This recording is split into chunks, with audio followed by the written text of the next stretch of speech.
Welcome back for the Chapter 8 of Tale of Despereaux. Chapter 8, To the Rats.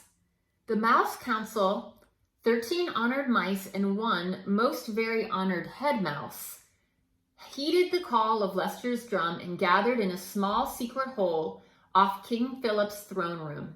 The 14 mice sat around a piece of wood balanced on spools of thread and listened in horror while Despereaux's father related the story of what Furlough had seen.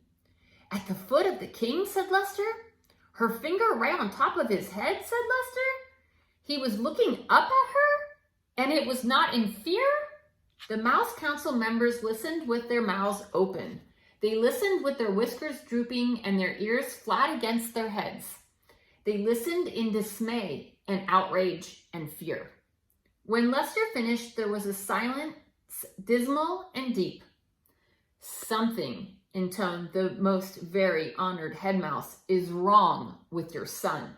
He is not well. This goes beyond his fevers, beyond his large ears and his lack of growth.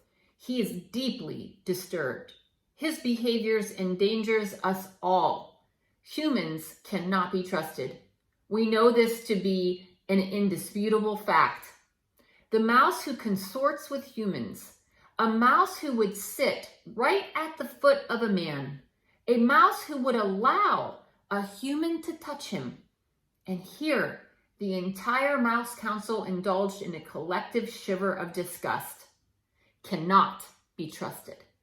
This is the way of the world, our world. Fellow mice, it is my most fervent hope that Despereaux has not spoken to these humans, but obviously we can assume nothing." Did he speak to the humans? I think he did. "And this is a time to act, not wonder." Lester nodded his head in agreement, and the 12 other members of the Mouse Council nodded their heads too. "We have no choice," said the head mouse. "He must go to the dungeon."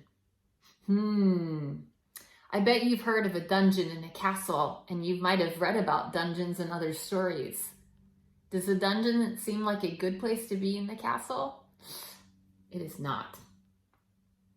He pounded his fisted paw on the table. "He must go to the rats. Immediately. Members of the council, I will now ask you to vote. Those in favor of Despereaux being sent to the dungeon, say aye." There was a chorus of sad ayes. "Those opposed, say nay." Silence reigned in the room. The only noise came from Lester. He was crying. And 13 mice, ashamed for Lester, looked away.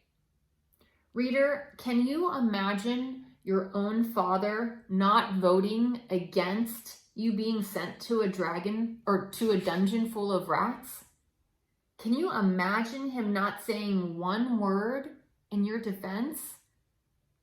Despereaux's father wept, and the most very honored head mouse beat his paw against the table again and said, "Despereaux Tilling will appear before the mouse community. He will hear of his sins. He will be given a chance to deny them.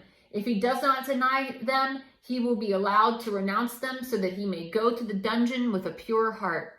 Despereaux Tilling is hereby called to sit with the Mouse Council." At least Lester had the decency to weep at his act of perfidy. Reader, do you know what perfidy means?